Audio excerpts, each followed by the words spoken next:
Lo dijo en la primera hora. Muy bien, seguimos, 8 de la mañana con 11 minutos.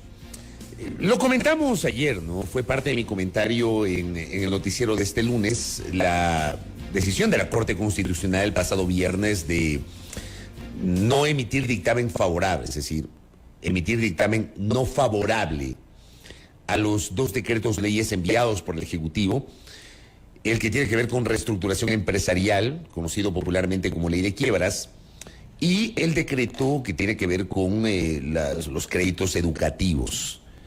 Ambos no tuvieron dictamen favorable porque la Corte consideró que siendo importantes y siendo económicos, no son urgentes y que bien pueden esperar a la próxima Asamblea Nacional. En suma, el Ejecutivo de 4 iniciativas solamente ha logrado el aval de una, la que tiene que ver con la reforma tributaria. Y esto ha generado una discusión porque para algunos sectores, por ejemplo, el jurista Hernán Salgado Pesantes, la víspera en alguna declaración de televisión, había cuestionado a este cuerpo colegiado que lo presidió en su momento antes de salir de este organismo, señalando casi que se ha convertido en un actor político. Y esta es la discusión. ¿Es un actor político la Corte Constitucional o está fallando en derecho? Entramos de materia y abordamos el tema con la doctora Jimena Ron Herráez. Ella es constitucionalista y visita nuestra mesa de trabajo. Doctora, ¿cómo le va? Bienvenida. Un gusto, Fabricio, un gusto también a todos los que nos escuchan. ¿Cómo leemos estas decisiones de la Corte? De 4 decretos leyes del Ejecutivo, apenas uno fue avalado, el de la reforma tributaria. Zonas francas, reestructuración empresarial y créditos educativos no tuvieron el dictamen favorable de la Corte al considerar que no son urgentes, aunque sí económicos y necesarios para el país.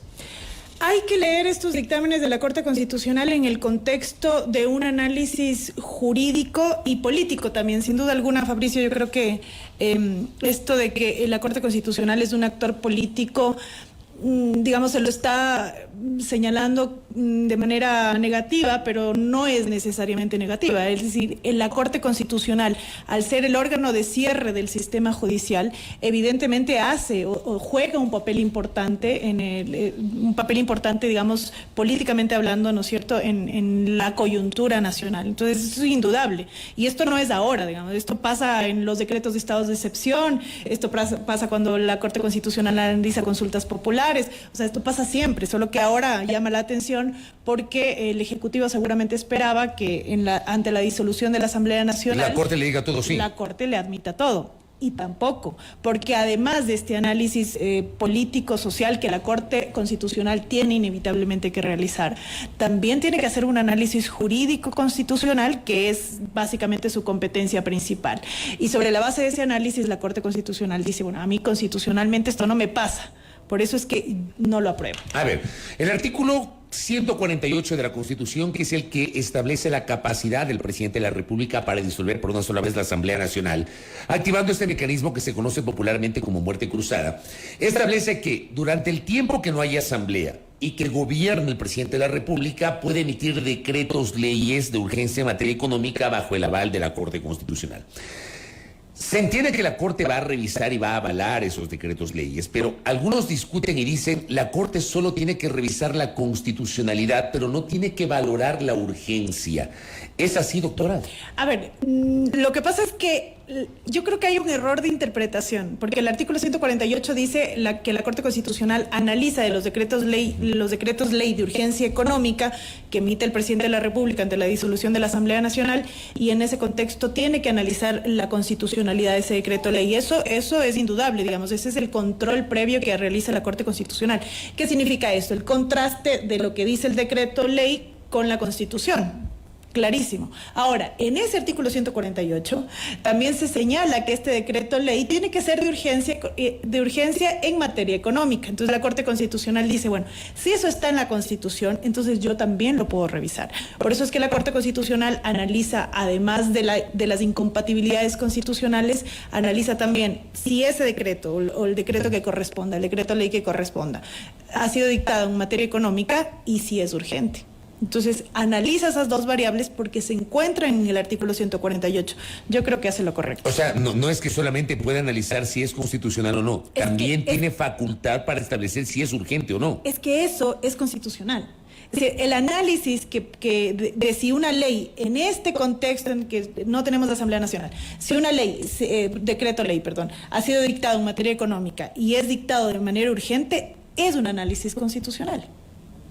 Porque está en la Constitución. ¿Y usted considera que lo que está ocurriendo con estos pronunciamientos de la Corte sobre el tema de zonas francas, sobre el tema de créditos educativos y sobre el tema de la ley de quiebras, termina sentando jurisprudencia frente a lo que podría pasar en el futuro? Porque mañana pasado un presidente de la República podría hacer lo mismo que hizo el presidente Lasso, disolver la Asamblea Nacional, considerando que había una grave crisis política y conmoción interna, y pretender gobernar con decreto.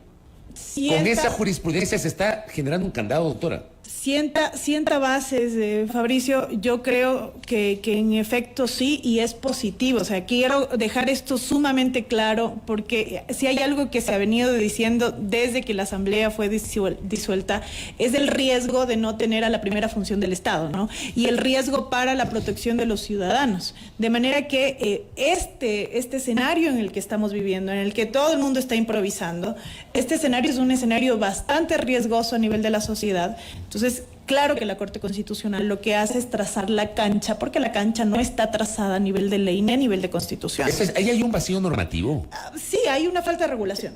Hay una falta de regulación porque yo creo que este escenario fue previsto así como es posible que pase, pero quizás no con esa certidumbre de que fuese a pasar, ¿no? Entonces, de alguna manera esto no se reguló. La Corte Constitucional en este momento está tomando mano del control constitucional de manera general, del proceso de control constitucional de manera general, y lo que hace en este momento es trazar la cancha. Es decir, bueno, si es que en este momento lo voy a hacer así, y si en el futuro llegara un escenario similar, que ojalá no, ¿no es cierto? Las reglas serían estas que yo las trazo a nivel jurisprudencial, porque recordemos, y esto es algo que también hay que tenerlo claro, nosotros nos regimos a nivel de sistema de justicia, no solamente por la Constitución y las leyes, sino también por la jurisprudencia, sobre todo por la jurisprudencia de la Corte Constitucional. ¿No será, digamos, ya en el análisis que el Ejecutivo no tomó en cuenta estos aspectos al momento que el presidente de la República decide disolver la Asamblea Nacional y seguramente pensaban que iban a tener fácil, que podía hacer lo que quería, y resulta que se encuentran con este candado de la Corte Constitucional? Sí.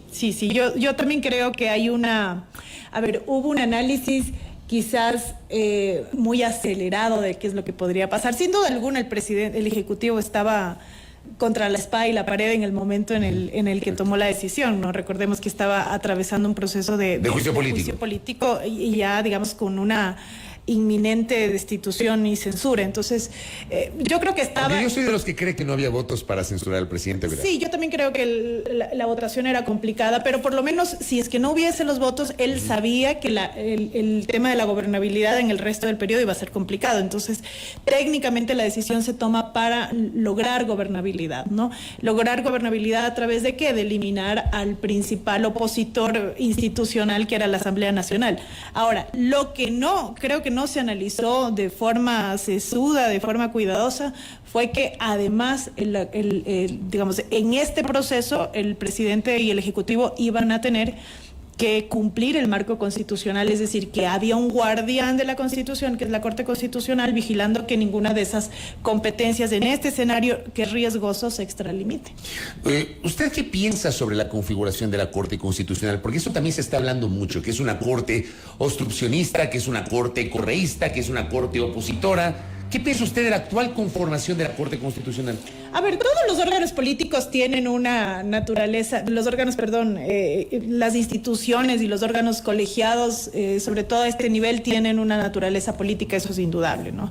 Y cada una de nosotros, y eso es algo que Fabricio, tú lo has señalado en varias ocasiones, cada uno de nosotros cuenta con una ideología detrás, ¿no? Esto de aquí no se puede desconocer.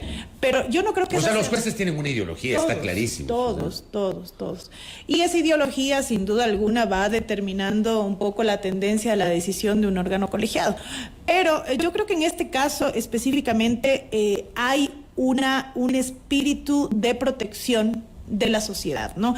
Y yo quiero recordar aquí un poquito que el tema, por ejemplo, de la ley de quiebras, del decreto ley que presenta el presidente Lasso, es un decreto ley extenso. ¿De cuántos artículos? De más de 200 artículos, 214 si no me falla la memoria, de más de 200 artículos, que le pones a revisar, a un órgano que no tiene ni la competencia ni la experticia. No es un órgano legislativo. Para analizar temas legales. No. Es que la Corte Constitucional hace un análisis constitucional de la legislación. Eso es verdad.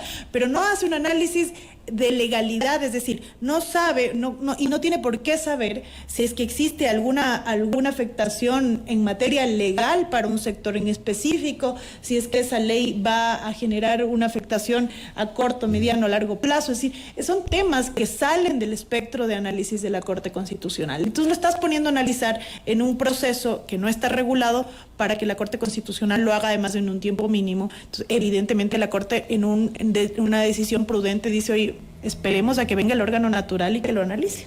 Ahora, el expresidente de la Corte Constitucional, Hernán Salgado, ha hecho algunos pronunciamientos. Ayer y hoy ha salido en medios. Ayer, entiendo, concedió una entrevista al canal de televisión Ecuavisa.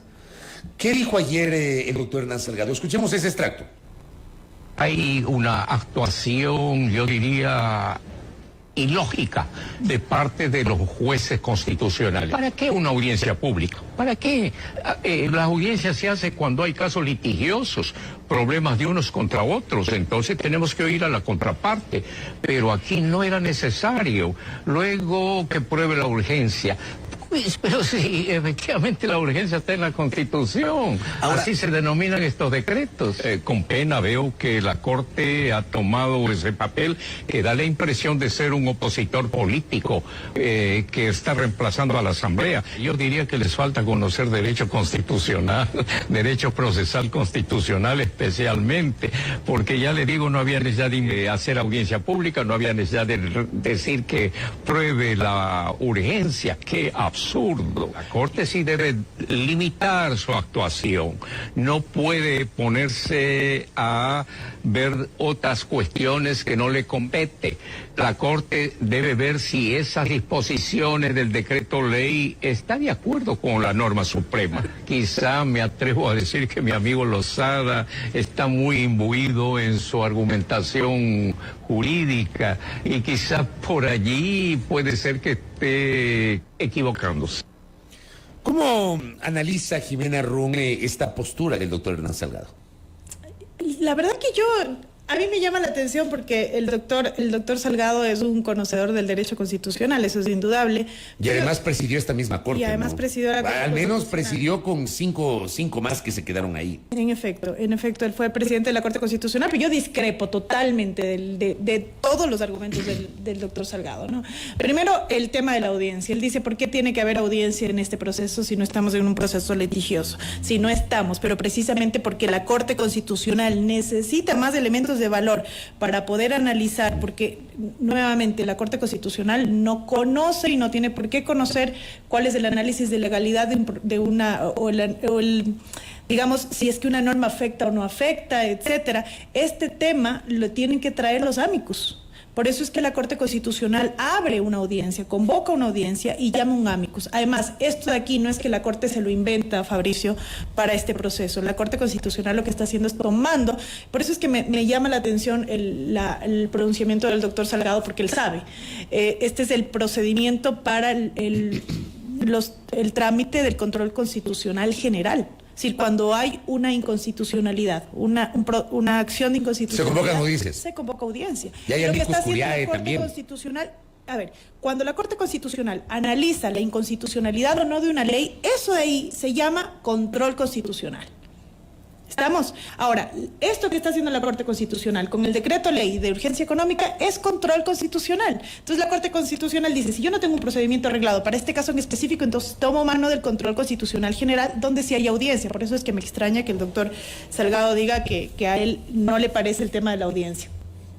Y luego, del tema de la urgencia también, insisto yo, sí es algo que la Corte tiene que revisar, porque si no el presidente o el Ejecutivo, cualquier presidente en este escenario presenta cualquier decreto ley, le pone el título de urgente y pasa la urgencia, cuando no. Esto también tiene que ser analizado por la Corte Constitucional. En cambio, esta mañana en Teleamazonas, el doctor Salgado ha dicho, están pensando que son legisladores, y peor todavía, legisladores constituyentes, refiriéndose a la Corte. No, porque es más bien lo que hacen es decir, yo no soy legislador que prefiero digamos, no involucrarme tanto en el proceso de análisis de la ley. Es que el análisis de constitucionalidad quizás sí, ¿no? Porque de hecho en la ley de quiebras ves que la Corte Constitucional sí hace un análisis de que es inconstitucional un artículo en relación con la Constitución, con el 328 de la Constitución para la protección de los trabajadores. O sea, la Corte sí te hace el análisis de constitucionalidad de la ley. Pero otra cosa es el análisis ya de legalidad. Si esa ley choca con alguna otra norma legal del amplio sistema jurídico que tenemos, eso no lo sabe la Corte y eso no lo puede analizar y eso no tiene por qué analizarlo. Ese análisis lo hace la Asamblea Nacional porque es el órgano natural para hacer ese análisis y porque además tiene toda una infraestructura para hacerlo, ¿no? La Asamblea Nacional se organiza en comisiones especializadas, cada comisión especializada tiene asambleístas, cada asambleísta tiene un equipo, luego se llama expertos para que los expertos les expliquen a los asambleístas cuáles son las posibles debilidades o fortalezas de la ley. Eso no lo tiene la Corte. El equipo construye los borradores de informes, se abren los debates de los legisladores, en la comisión se aprueba el informe, luego va al pleno. Es decir, es un proceso más legislativo, complejo, claro. más complejo. Que cuando es la vía ordinaria puede tomar hasta 1 año y medio, ¿no? Más o menos. Así es, y cuando es el tema de urgencia económica es en 30 días, pero sabemos que se pasan errores por el tiempo escaso, ¿no? Pero en todo caso la Asamblea Nacional tiene una infraestructura para eso, tiene una estructura, tiene tiempos más largos, tiene un recurso humano más extenso. La Corte Constitucional no tiene. Entonces le estás poniendo a la Corte Constitucional a hacer un análisis que para la Asamblea es difícil.